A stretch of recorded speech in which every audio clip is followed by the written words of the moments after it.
Hey guys, it's been a while, but if you don't remember me or you didn't watch my introduction to psychology series of videos, my name is Prescott, and I'm here back at Psychcinct, Succinct Psychology. And today we're going to start the field of psychology that I'm particularly interested in, which is IO psychology or industrial organizational psychology. So today we're just going to start chapter one, which is the historical background of IO psychology. So let's get started. So, our learning objectives for this unit are to explain how IO psychology relates to the profession of psychology as a whole, compare and contrast IO psychology with similar fields in psychology and business, understand how and why psychologists are licensed, learn the history of IO psychology, including major people, events, and eras, give the reasons for cross cultural interest in IO psychology, and understand the basis of humanitarian work, psychology. So, continuing on. So, starting off, industrial organizational psychology. So, believe it or not, there are many areas of psychology besides clinical. You have industrial organizational psychology, child psychology, um, sexual behavior psychology. You got all kinds of different areas. It's not just all clinical, talking to somebody in a room.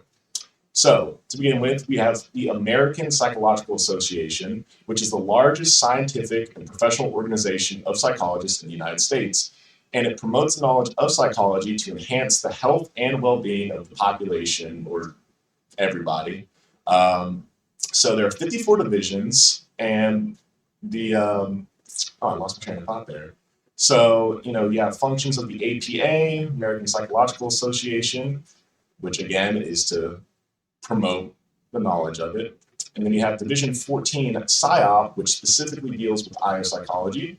The American Psychological Society is similar to the APA in that it seeks to promote but also protect and advance the interests of scientifically oriented I can't talk to me, guys, sorry. First day jitters, but scientifically oriented psychology research, application, and teaching in order to promote human well being. Now, there are two sides, the science and the practice, so in IO psychology, and as there are in many other areas of psychology. So now the science is the evaluation and learning of how things work, while the practice aspect refers to how this knowledge is used in everyday life. Continuing on, we have, science and practice biopsychology. So you have the science practitioner model, which is a model or framework for education in an academic discipline based on understanding the scientific principles and findings evidenced in the discipline and how they provide the basis for the professional practice. Now, the scientist practitioner gap refers to the division between psychologists who believe that clinical practice should be heavily informed by empirical studies and those who believe that clinical judgment and intuition should be paramount or more important. What this basically means is that there are those who view things more on the scientific side, like research, studying, and tests, and those who view psychology as needing more judgment and analysis. So, for example, speaking with somebody and basing your decisions off those judgments from when you speak to somebody. Now, keep going. So, what's different between IO psychology and similar disciplines? So, first off, IO psychology as an applied psychology. Now, applied psychology refers to using psychology to fix practical issues in human and animal behavior that we deal with in our daily lives. This applies to IO psychology, as IO psychologists often have to find resolutions that often occur in the workplace, or resolutions to problems that often occur in the workplace, like personal disputes between workers, issues with job satisfaction, safety, etc. Now, IO psych maps with other fields of psychology in that it involves human behavior and works to influence and change it for the better. Now, macro or micro versus macro view. So the micro versus macro refers to the scope of the area in question. So micro, if you're an IO psychologist and you're focusing on the micro scale, could refer to a single office or factory or just work environment, while macro could refer to a larger scale, like a series of companies, businesses, a whole corporation, stuff like that. Now, licensing of psychologists. So in psychology, you have to, get licensed. Now, psychology regulates its own membership, and it is regulated by law in every state. And different states have different regulations and whatnot, depending on their state laws. Now, there is some controversy about the licensing of IO psychology. because someone who's licensed as an IO psychologist may not be licensed as an actual psychologist. So on PsyOp's actual website, they actually address this, but they believe that although there is some issue over this, an IO psychologist training in the scientific method and advanced statistics makes them more than qualified for the role. So similar to how like a business analyst might not be certified for another field, their training and knowledge makes them an expert and specialized to their field. Licensing also mandated by, oh wait, I said that. So it's not in clinical practice though, there's not much controversy there. And there's different mandates than healthcare providers. So continuing on, I'm going to start with the history of IO psychology. So starting off with the early years, 1900 and 1960. So in those early years, before IO psychology was an official field, these early years saw many employers, companies, and business owners seeking to find how to improve work efficiency. Bryan and Real Skills, 1904, refers to how there was a focus on improving the efficiency and skill of professionals sending Morse code, precursor to IO psychology. So that's like a specific instance. Now we have, like I said, industrial engineers that are working on how do we improve their efficiency, make them produce faster, do their job better. We have time and motion studies. So like, okay, how much time do we have to spend on different motions, jobs, whatnot. And then we have some founding figures. So Walter Dill Scott was one of the first applied psychologists. And again, applied psychology, if you remember, is like the practical use of psychology. And he applied psychology, little pun there, to various business practices such as personal selection and advertising.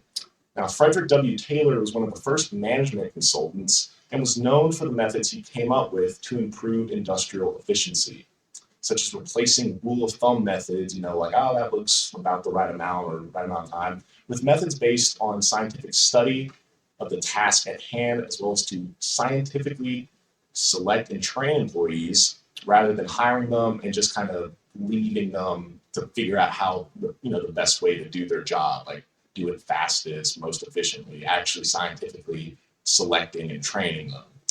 Now, let's continue on with Lillian Moeller, I don't know how to say that, Gilbreth, combined psychology with the study of scientific management and engineering for over 40 years, and she worked as an industrial engineer, psychologist, and consultant, and was an early pioneer in applying psychology to time and motion studies.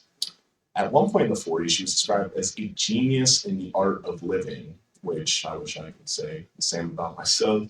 Finally, there's Hugo Munsterberg, who, like the others, was an early pioneer in using applied psychology in day-to-day life, and was well known not just in the field of psychology, but in public life as well. He worked closely with the APA and even became its president in 1898. Continuing on with the history.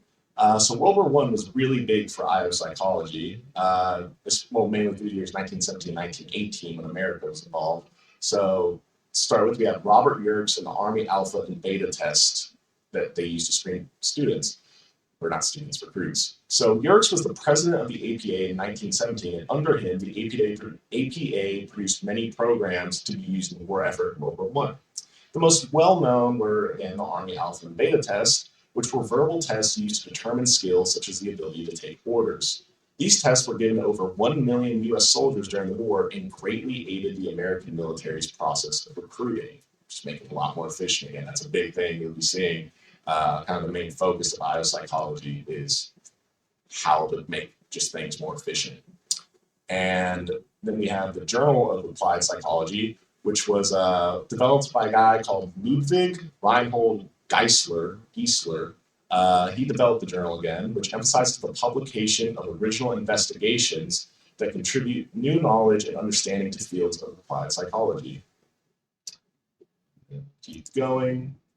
So now between the wars, World War I and World War II, 1919, 1940, so applied psychology really started to emerge as a discipline, and psychological research bureaus came into full bloom.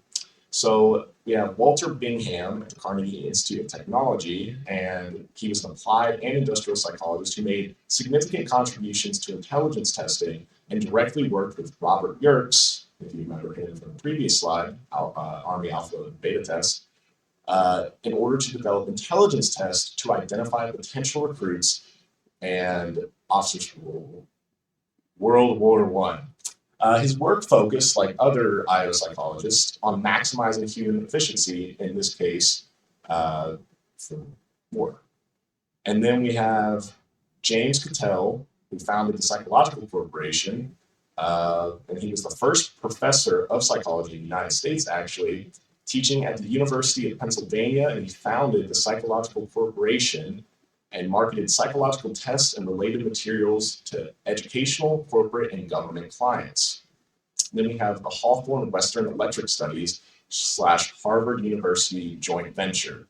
So there's a profound influence of the Hawthorne studies on IO psychology, and they revealed the complexity of human behavior.